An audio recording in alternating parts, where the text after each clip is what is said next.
We shall now discuss on module 3 of chapter 2. Module 3 is concerned with Banach fixed point theorem. Sometimes we say Banach fixed point principle. It states conditions sufficient for the existence of a fixed point of a contraction mapping acting from a complete metric space X into itself. Also, we shall give some applications of fixed point theorem, namely linear algebraic equations, existence of differential equation and implicit function theorem. Also, this theorem employs an iterative process for the existence of approximation fixed points and error bounds. We shall now be concentrated on module 3 of chapter 2. The title of module 3 is fixed point of contraction mappings. The Banach fixed point theorem or contraction theorem concerns certain mappings, contractions of a complete metric space into itself. It states conditions sufficient for the existence and uniqueness of a fixed point that is mapped onto itself. The theorem also gives an iterative process by which we can obtain approximations to the fixed point and error bounds. We consider three important fields of applications of the theorem. Let us take a definition. Let X d be a metric space and let T be a mapping from X d to X d. Then capital T is said to be a contraction mapping if there exists a constant 0 less than alpha less than 1 such that d T x T y less or equals to alpha into d x y for all x y belonging to capital X. Let us take an example. Let capital X is equal to R be the space of reals with usual metric. Let T is a mapping from R to R defined by T x is equal to x by 3 where x is taken from R. Then for x comma y belonging to capital X, modulus of T x minus T y is equal to modulus of x by 3 minus y by 3, that is equal to 1 by 3 into modulus of x minus y. Here 1 by 3 less than 1. So, T is a contraction mapping. Let us take another example. Let x equal to R be the space of reals with usual metric. Let T is a mapping from R to R defined by T x is equal to 2x where x is taken from R. Then for x comma y belonging to capital X, modulus of T x minus T y equal to modulus of 2x minus 2y is equal to 2 into modulus of x minus y. Here the constant 2 is greater than 1, so T is not a contraction mapping. So, we have given two examples, one for contraction mapping and one for not contraction mapping. Let us take a theorem. Every contraction mapping on a metric space is uniformly continuous. The proof is given below. Let x comma d be a metric space and let T be a mapping from x d to x d which is a contraction map. So, there exists a constant 0 less than alpha less than 1 such that d of T x comma T y is less or equals to alpha d x y for all x comma y belonging to capital X. Let epsilon greater than 0 be arbitrary. Choose delta equal to epsilon by alpha which is greater than 0 such that d x y less than delta. So, d T x comma T y is strictly less than alpha into epsilon by alpha which is equal to epsilon, implying that T is uniformly continuous on X. So, it is easy to see that every contraction mapping is continuous. Let us take a definition. Let T is a mapping from x d to x d. A point W belonging to capital X is said to be a fixed point of T if T W equal to W. Now, let us take an important theorem which is known as Banach contraction principle. Let x comma d be a complete metric space and let T is a mapping from x d to x d which is also a contraction mapping. Then T has a unique fixed point in capital X. The proof goes below. Let us take x equal to x 0 belonging to capital X. Take x 1 equal to T of x 0. Take x 2 equal to T x 1. T x 1 is equal to T of T x 0. So, it is equal to T square x 0. X 3 equal to T x 2 is equal to T cube x 0. and if we continue this process, we get xn is equal to t to the power n x naught. Now dx1 comma x2 equal to d of tx naught comma tx1, which is less or equals to alpha into dx naught comma x1, as t is a contraction mapping. Again dx2 comma x3 equal to d of tx1 comma tx2, which is less or equals to alpha into dx1 x2, applying that t is a contraction mapping. As dx1 comma x2 is less or equals to alpha times dx0 comma x1, so we get dx2 x3 less or equals to alpha square dx0 comma x1. In general, for any positive integer n, dxn comma xn plus 1 less or equals to alpha to the power n dx0 comma x1. Now for any positive integer p, dxn comma xn plus p is less or equals to dxn comma xn plus 1 plus dxn plus 1 comma xn plus 2 plus dot dot dot plus dxn plus p minus 1 comma xn plus p, applying the triangle inequality property of metric D.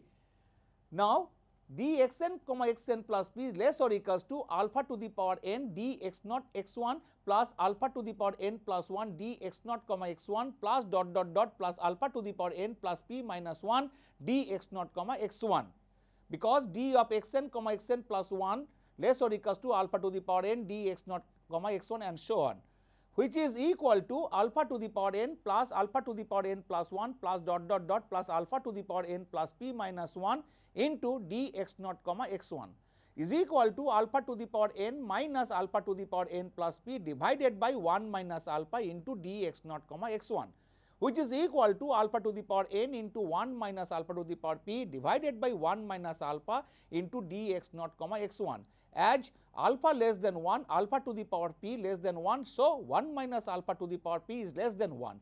So alpha to the power n into 1 minus alpha to the power p divided by 1 minus alpha into dx0 x comma 1 is less than alpha to the power n divided by 1 minus alpha into dx0 comma x1, which goes to 0 as n tends to infinity, because alpha less than 1. So alpha to the power n tends to 0. So d of xn comma xn plus p tends to 0 as n tends to infinity for any integer p equal to 1, 2 and so on. So xn is a Cauchy sequence in capital X. As capital X is complete, limit n tends to infinity, xn is equal to w belongs to x. Say now t of w is equal to t of limit n tends to infinity xn. Now by earlier theorem, as t is uniformly continuous on x, so t is continuous on capital X. Then by 2 we get tw is equal to t of limit n tends to infinity xn is equal to limit n tends to infinity txn, because t is continuous, and limit n tends to infinity txn is equal to limit n tends to infinity xn plus 1, because we have assumed that xn plus 1 is equal to t of xn. Now limit n tends to infinity xn plus 1 is equal to w. So we get tw is equal to w. This shows that w is the fixed point of capital T. If possible, let eta which is not equal to w be another fixed point of capital T, that is t of eta equal to eta. Now dw eta is equal to d of tw comma t eta, which is less or equals to alpha dw eta. This implies that 1 minus alpha dw eta less or equals to 0, which implies that dw eta less or equals to 0, but dw eta is not less than 0, because dw eta are non-negative. So dw eta equal to 0 implied w equal to eta, a contradiction. Hence w is the unique fixed point of capital T. Let us take an example. Let x belongs to capital R be the space of reals with usual metric. Define T R to R by Tx equal to x by 3, x belongs to capital R. Clearly T is a contraction mapping. Also R is complete, but x is equal to 0 is the unique fixed point of T. Let us take another example. Let us take capital X is equal to open interval 0, 1 by 4, which is a subset of R, where R is the space of reals with usual metric, but capital X is not complete. Define a map Tx to x by Tx is equal to x square, x belongs to capital X for all xy belongs to x. Now modulus of Tx minus Ty is equal to modulus of x square minus y square, which is equal to modulus of x plus y into x minus y, which is equal to modulus of x plus y into modulus of x minus y, which is less than half into modulus of x minus y. it is a contraction mapping, but here x is not complete. Now, let us take a remark. From 1 we get d of xn comma xn plus p less or equals to alpha to the power n minus alpha to the power n plus p divided by 1 minus alpha into d of x naught comma x naught, where alpha lies between the open interval 0 comma 1. This implies that d xn comma w less or equals to alpha to the power n divided by 1 minus alpha d x naught comma x1, which is due to the fact as p tends to infinity. This inequality gives an estimation for the error of the nth approximation. Let us take another theorem. If T is a mapping from xd to xd, which is also a contraction mapping, then for every positive integer n, t to the power n from xd to xd is also a contraction map. We shall prove it by principle of mathematical induction. Since T is a mapping from xd to xd, which is a contraction mapping, so there exists a positive real alpha lies between 0 and 1, satisfying d of tx comma ty less or equals to alpha dxy for all xy belongs to capital X. Now, d t square x comma t square y is equal to d t of tx comma t of ty, which is less or equals to alpha d tx comma ty, as t is a contraction mapping, which is less or equals to alpha square dxy is equal to beta dxy, where beta is equal to alpha square less than 1. So, for n is equal to 2, t square from xd to xd is a contraction map. Now, for n is equal to m, t to the power m is a mapping from xd to xd is a contraction map, and we see that d of t to the power mx comma t to the power my less or equals to alpha to the power m dxy for all xy belongs to capital X. Now, d of t to the power m plus 1x comma t to the power m plus 1y is equal to d of t to the power mx comma t of t to the power my, which is less or equals to alpha into d of t to the power mx comma t to the power my, which is again less or equals to alpha to the power m plus 1 d x comma y. So, for n is equal to m plus 1, t to the power m plus 1 is a contraction map from xd to xd. Hence, by principle of mathematical induction, t to the power n is a mapping from xd to xd, which is again a contraction map for every positive integer n. But the converse is not true. For this, we cite an example given below. Let T is a mapping from R to R be defined by Tx is equal to 1, where x belongs to Q and is equal to 0 whenever x belongs to R minus Q. Here the metric is defined as a usual metric on R. But T is not continuous, so T is not a contraction mapping. For x belongs to Q, that is x belongs to set of all rational numbers, then t square x is equal to t of tx is equal to t of 1 is equal to 1. So, d of t square x comma t square y is equal to 0 if x comma y belongs to Q. If x comma y belongs to R minus Q, then d of t square x comma t square y is equal to 0, as t square x equal to 1, t square y is equal to 1. If x belongs to Q, y belongs to R minus Q, then d of t square x comma t square y is equal to 0, as t square x equal to 1, t square y equal to 1. So, t square is a contraction mapping, and we also see that t to the power n, n greater than 2 is a contraction mapping. Here t is not a contraction mapping. The condition assumed in theorem, that is in last theorem, is sufficient but not necessary. See the following examples. Let us take x is equal to left closed right open, that is 0 comma 1, which is a subset of R, and R is equipped with usual metric, but x is not complete. Now, let T is a mapping from x to x defined by Tx is equal to x by 2, where x belongs to capital X. Now, d of Tx comma Ty is equal to modulus of Tx minus Ty is equal to x by 2 minus y by 2 is equal to half of modulus of x minus y is equal to half of dxy for all xy belongs to capital X, but 0 is the unique fixed point of T in capital X. Let us take another example. Let x is equal to R, where R is equipped with usual metric. Let T is a mapping from x to x defined by Tx equal to 5x plus 3 by 2, x belongs to capital X. So, x is complete. Now d of Tx comma Ty is equal to modulus of Tx minus Ty, that is equal to 5x plus 3 by 2 minus 5y plus 3 by 2 is equal to 5 by 2 into modulus of x minus y is equal to 5 by 2 into dxy. Here 5 by 2 is greater than 1, so T is not a contraction map, but T has a unique fixed point x equal to minus 1. Let us take another example. Let x is equal to q, which is a subset of R, and q be the space of all rationals, and R is equipped with usual metric. But here x is not complete. Let us take a mapping T from x to x, which is defined by Tx is equal to 3x minus 4 by 2, x is taken from set of all rationals.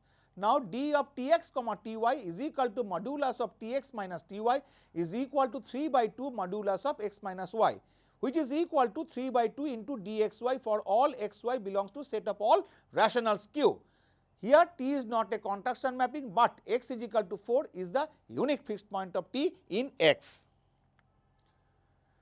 Now let us take another theorem. Let x be a complete metric space and let T is a mapping from x to x which is continuous. If for some positive integer k, let T to the power k is a contraction map from x to x, then T has a unique fixed point in capital X. The proof goes below.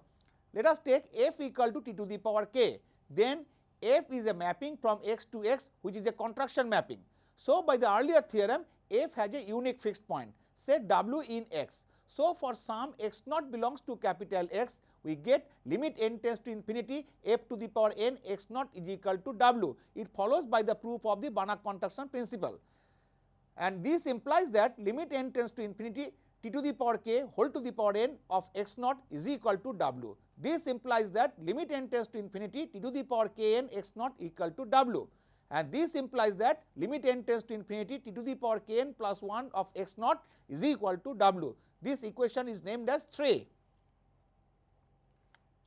As capital T is continuous, T of f to the power n x naught goes to Tw as n tends to infinity. So limit of T to the power Fn x naught is equal to Tw, and so limit of T to the power Kn plus 1 x naught equal to Tw, and this is equation number 4. From equation number 3 and 4, we get Tw is equal to w. This shows that T has a fixed point w. If possible, let eta which is different from w belongs to x be another fixed point of capital T, that is T of eta is equal to eta. So T to the power k eta equal to eta. Again T to the power k w equal to w.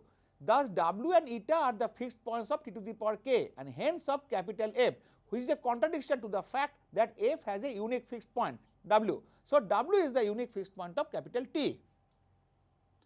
Up to this, we have acquainted with a famous theorem, namely known as Banach contraction principle.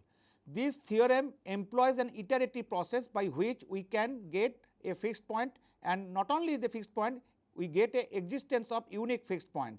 Now we shall show some examples and some applications of Banach contraction principles.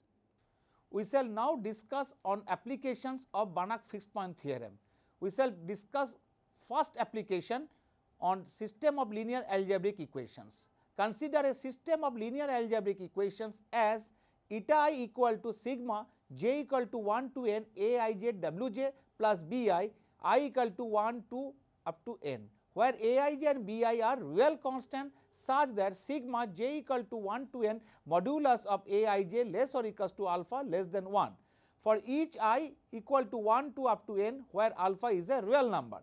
Take x vector equal to w1 comma w2 comma dot dot wn belonging to Rn, and y vector equal to eta 1 comma eta 2 comma dot dot dot eta n belongs to Rn, and I equal to 1 to up to n. Define a metric rho on Rn by rho x vector comma y vector equal to maximum of wi minus eta I, where maximum is taken over 1 less or equals to I less or equals to n. Note that Rn is a complete metric space with respect to the metric rho. Define T from Rn to Rn by T x vector equal to y vector. Let x1 vector comma x2 vector belongs to Rn such that x1 vector equal to w11, w21 comma dot dot dot wn1, and x2 vector equal to w12, w22 comma dot dot wn2. take Tx1 vector equal to y1 vector and Tx2 vector equal to y2 vector, where y1 vector equal to eta 11, eta 21, dot dot eta n1 belongs to Rn, y2 vector equal to eta 12, eta 22, eta n2 belongs to Rn, where eta i's belongs to R. Now, rho y1 vector y2 vector equal to maximum of eta I1 minus eta I2, and maximum is taken over 1 less or equals to I less or equals to n, which is equal to maximum of 1 less or equals to I less or equals to n modulus of sigma j equal to 1 to n aij wj1 minus sigma j equal to 1 to n aij wj2, which is again equals to maximum of 1 less or equals to I less or equals to n modulus of sigma j equal to 1 to n aij wj1 minus wj2, which is again less or equals to maximum of 1 less or equals to I less or equals to n sigma j equal to 1 to n modulus of aij into modulus of wj1 minus wj2, which is less or equals to alpha into maximum of 1 less or equals to j less or equals to n modulus of wj1 minus wj2, which is equal to alpha rho x1 vector x2 vector. Thus, we see that rho y1 vector y2 vector less or equals to alpha rho x1 vector x2 vector, where alpha is strictly less than 1. Thus, we get rho tx1 vector tx2 vector less or equals to alpha rho x1 vector x2 vector. So, T is a contraction map, hence by Banach's contraction principal theorem, T has a unique fixed point x vector say in Rn, that is Tx vector equal to x vector satisfying Wi equal to j equal to 1 to n aij wj plus bi I equal to 1 to up to n. So, x vector is the unique solution of the system eta I equal to j equal to 1 to n aij wj plus bi. We shall now discuss on second application. The application is existence theorem on ordinary differential equation or Picard's theorem. Consider a differential equation dy dx equal to f of xy, where f xy be a real valued continuous function of two real variables x and y over a closed rectangle D of R2 such that f satisfy Lipschitzian condition with respect to y, that is modulus of f x y1 minus f of xy2 less or equals to L into modulus of y1 minus y2 for all x y1 x y2 belongs to D, where L greater than 0 is a Lipschitzian constant.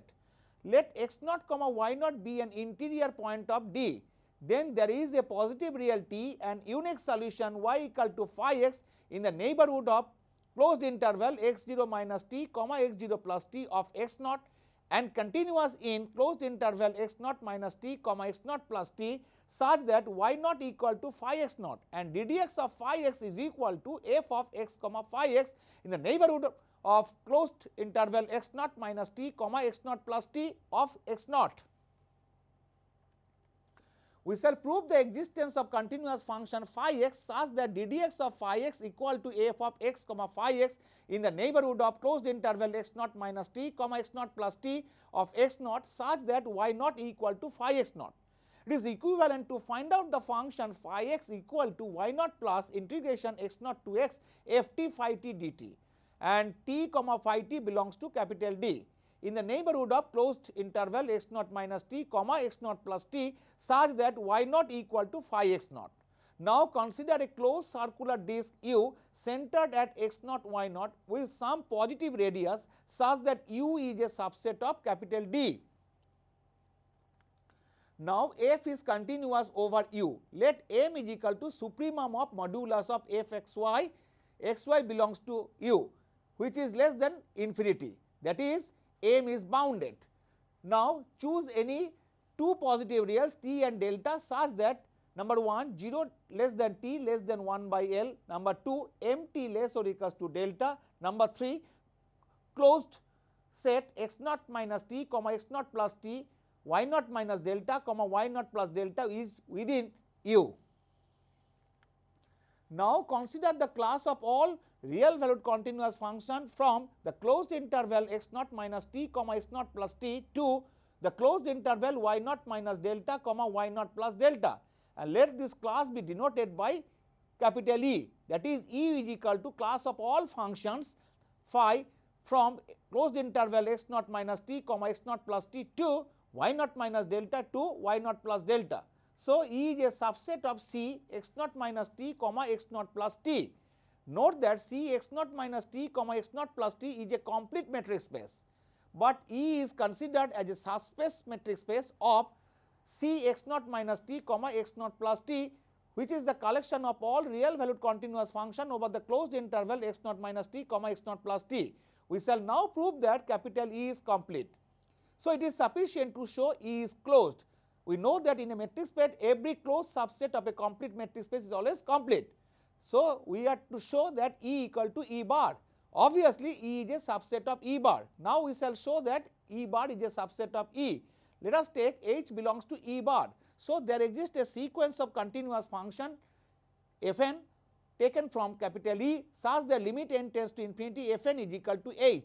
Since this limit is the uniform limit of a sequence of continuous functions Fn over the closed interval x naught minus t comma x naught plus t, it follows that H is a continuous function over the closed interval x naught minus t comma x naught plus t, that is H belongs to C x naught minus t comma x naught plus t. We shall now show that the range of H lies in y naught minus delta comma y naught plus delta, which is a closed interval. If possible, let x naught minus t less or equals to alpha less or equals to x naught plus t be such that H alpha does not belongs to the closed interval y naught minus delta comma y naught plus delta, but limit n tends to infinity Fn alpha is equal to H alpha. So, for sufficiently large values of n, Fn alpha does not belongs to closed interval y naught minus delta comma y naught plus delta, which is a contradiction to the fact that Fn x belongs to the closed interval y naught minus delta comma y naught plus delta for all n, and for all x belongs to the closed interval x naught minus t comma x naught plus t. So, H alpha belongs to closed interval y naught minus delta comma y naught plus delta. Hence, H is a function from closed interval x naught minus t comma x naught plus t to the closed interval y naught minus delta comma y naught plus delta is a continuous function, that is H belongs to E. We have started with H belongs to E bar and we have obtained H belongs to E. So, E bar is a subset of E and consequently we get E equal to E bar, that is E is closed. And so, E is complete with respect to the sup metric as defined for C closed interval x naught minus t comma x naught plus t. Now, let us take a function t from E to E defined by t phi equal to psi, where phi belongs to E, where psi x equal to y naught plus integration x naught x f t comma pi t dt for all x belongs to closed interval x naught minus t comma x naught plus t. So, psi is a continuous function over the closed interval x naught minus t comma x naught plus t. Now, modulus of psi x minus y naught is equal to modulus of y naught plus integration x naught to x f t phi t dt minus y naught, which is equal to modulus of integration x naught x f t phi t dt, which is less or equals to integration x naught x modulus of f t phi t dt, which is less or equals to m into integration x naught x dt, which is equal to m into modulus of x minus x naught, which is again less or equals to m into t, since modulus of x minus x naught is equals to t. Now, mt is less or equals to delta by 2. So, modulus of psi x minus y naught is less or equals to delta for all x belongs to the closed interval x naught minus t comma x naught plus t, which implies that y naught minus delta less or equals to psi x less or equals to y naught plus delta. So, psi x belongs to closed interval y naught minus delta comma y naught plus delta, that is psi belongs to E. Let us take phi 1 comma phi 2 belongs to E such that t of phi 1 is equal to psi 1 and t of phi 2 equal to psi 2, where psi 1 comma psi 2 belongs to capital E defined by psi 1 x equal to y naught plus integration x naught to x f t phi 1 t dt and psi 2 x is equal to y naught plus integration x naught to x f t phi 2 t dt.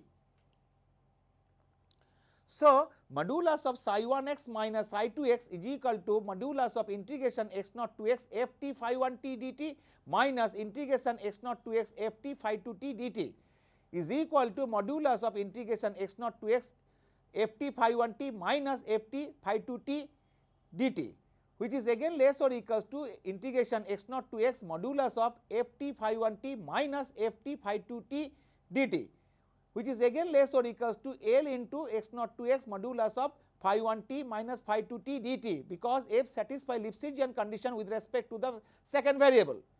So, capital L into integration x naught to x modulus of phi 1 t minus phi 2 t dt is less or equals to L into rho phi 1 phi 2 into integration x naught to x dt. Thus, we have modulus of psi 1 x minus psi 2 x is less or equals to L into rho phi 1 phi 2 into integration x naught to x dt.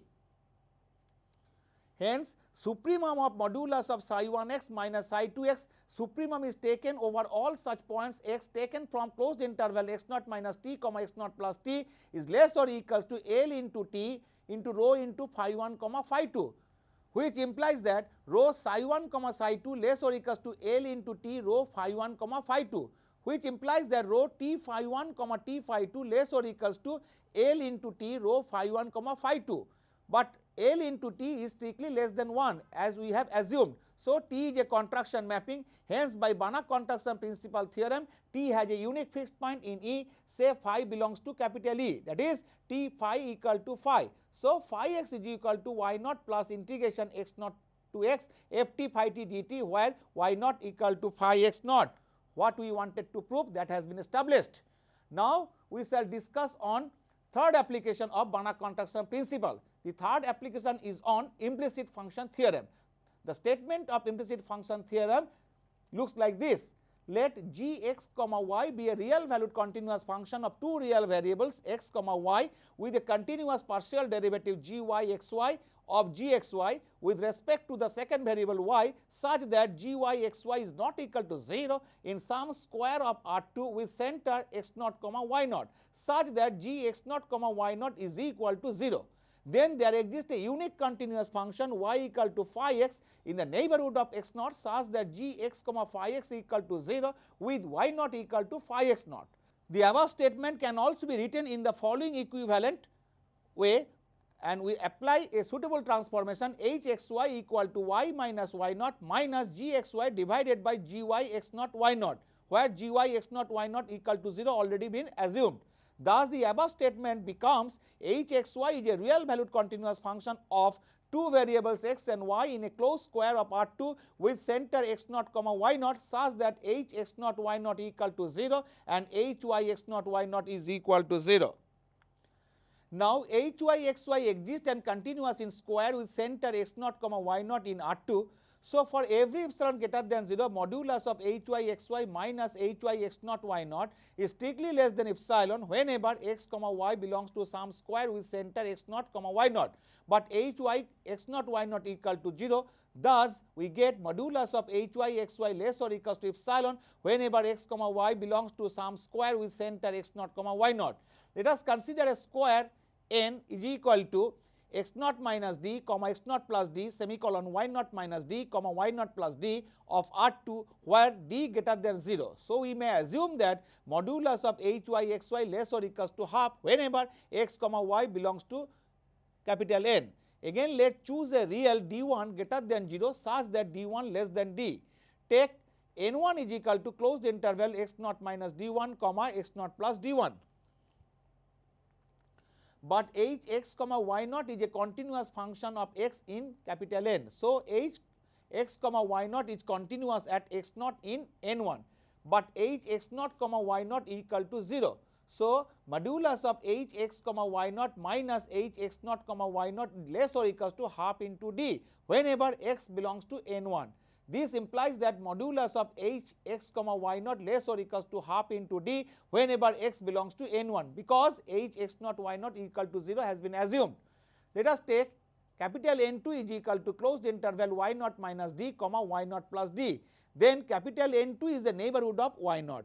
Let us take E denote the class of all real valued continuous function from capital N1 to capital N2 such that f x naught equal to y naught. So, E is a subset of C x naught minus d1 comma x naught plus d1. As per earlier application, that is the Picard's theorem, we can prove that E is complete. Let us take a mapping t from capital E to E defined by t of phi equal to psi, where psi x is equal to y naught plus h x phi x, where phi belongs to capital E. Now, modulus of psi x minus y naught is equal to modulus of y naught plus h x comma phi x minus y naught, which is equal to modulus of h x comma phi x, which is equal to modulus of h x comma phi x minus h x comma y naught plus h x comma y naught by suitable adjustment of h x comma y naught by plus and minus. So, which is less or equals to modulus of h x comma phi x minus h x comma y naught plus modulus of h x comma y naught, which is again equals to phi x minus y naught into modulus of h y x w plus h x comma y naught, where minimum of the set phi x comma y naught is strictly less than w less than maximum of the set phi x comma y naught by mean value theorem property on functions of two variables, which is strictly less than half of d plus half of d is equal to d, since phi belongs to E. So, modulus of psi x minus y naught less or equals to d, that is y naught minus d less or equals to psi x less or equals to y naught plus d. So, psi belongs to capital E. So, let phi 1 comma phi 2 belongs to capital E such that t of phi 1 equal to psi 1 and t of phi 2 equal to psi 2, where psi 1 x equal to y naught plus h x comma phi 1 x, psi 2 x equal to y naught plus h x comma phi 2 x, and psi 1 comma psi 2 belongs to capital E. Now, modulus of psi 1 x minus psi 2 x equal to modulus of h x comma phi 1 x minus h x comma phi 2 x, which is equal to modulus of phi 1 x minus phi 2 x into modulus of h y x eta, where eta lies between phi 1 x comma phi 2 x by application of mean value theorem, which is again less or equals to half into modulus of phi 1 x minus phi 2 x, which is less or equals to half of supremum of phi 1 x minus phi 2 x. Supremum is taken over all such elements x taken from capital N1, which is again equals to half into rho phi 1 comma phi 2. Thus, modulus of psi 1 x minus psi 2 x less or equals to half into rho phi 1 comma phi 2. So, supremum of modulus of psi 1 x minus psi 2 x, and supremum is taken over all elements x taken from N1, which is again less or equals to half into rho phi 1 comma phi 2. This implies that rho psi 1 comma psi 2 less or equals to half rho phi 1 comma phi 2, which again implies that rho t phi 1 comma t phi 2 less or equals to half rho phi 1 comma phi 2. So, by Banach contraction principle theorem, t has a unique fixed point, say phi in capital E, that is t phi equal to phi, where phi x naught equal to y naught and phi x equal to y naught plus h x comma phi x in the neighborhood of x naught. In this module 3, we have learned what is a contraction mapping, and also we have learned a famous theorem, Banach contraction principle theorem, and also we have given some applications of Banach fixed point theorem. With this, we now come to an end of this module 3 as well as close of chapter 2.